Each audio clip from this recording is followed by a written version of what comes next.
The global Me Too movement that Harvey Weinstein unwittingly kicked off is now claiming the company he founded, the Weinstein Co. The Los Angeles-based film studio will file for bankruptcy after failing to secure funding from investors, according to a copy of a letter provided by the company on Sunday.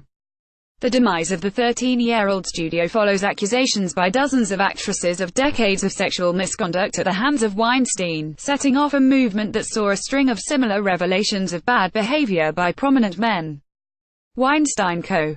blamed a group of investors led by Maria Contreras-Sweet, who ran the Small Business Administration from 2014 to 2017, for the collapse of a $500 million bid backed by billionaire Ron Burkle. "While we deeply regret that your actions have led to this unfortunate outcome for our employees, our creditors and any victims, we will now pursue the board's only viable option to maximize the company's remaining value and orderly bankruptcy process," Weinstein Co. said in the emailed letter addressed to Contreras-Sweet and Burkle. According to the letter, negotiations continued this month after the New York Attorney General Eric Schneiderman said the offer to buy the studio was unacceptable. The deal lacked adequate redress, including a lack of a sufficient victims' compensation fund, and it would keep victims muzzled by insidious non-disclosure agreements, Schneiderman said on Feb. 12. The investors group said in a Feb.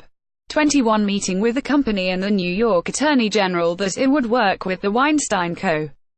to enter an agreement on the deal promptly, according to the letter. After days of work on completing an agreement, the group sent a document to Weinstein Co.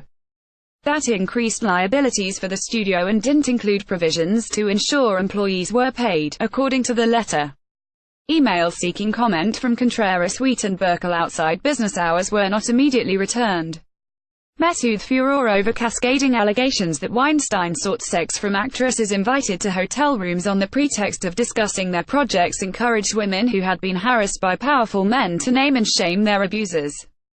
The list of top executives and political leaders resigning after such allegations continues to grow globally and includes names from Steve Wynn, founder and former chairman of Wynn Resorts Limited, to former U.S. Senator Al Franken, investor Dave McClure, formerly of 500 Startups, and Amazon Studios former chairman Roy Price. The Los Angeles district attorney even created a special task force to deal with a deluge of sexual abuse claims in the entertainment industry. While alleged harassment and other misconduct by men in a range of professions has ended some high-profile careers, the Weinstein Co. stands out in facing bankruptcy directly because of such accusations. The studio, creator of Oscar-winning pictures such as The King's Speech, and hit TV shows such as Project Runway, has been reeling from a loss of business since the allegations against its co-founder surfaced. Weinstein started the company in 2005 with his brother, Bob Weinstein, after the two left Miramax Films. Harvey Weinstein, who faces a wave of sexual assault claims stretching back to the 1970s, was ousted from his studio in October 2017 after the New York Times and the New Yorker magazine published accounts in which women accused him of sexual harassment and rape.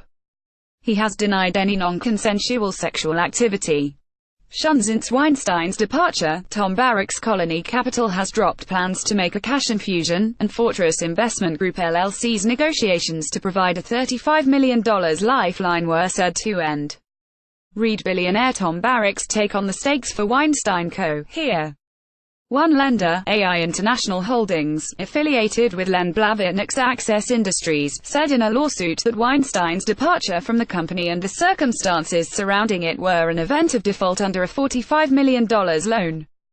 It entered into a forbearance agreement. Apple Inc., Viacom Inc. and Air Television Networks LLC had previously pulled projects with the Weinstein Co. Bloomberg.com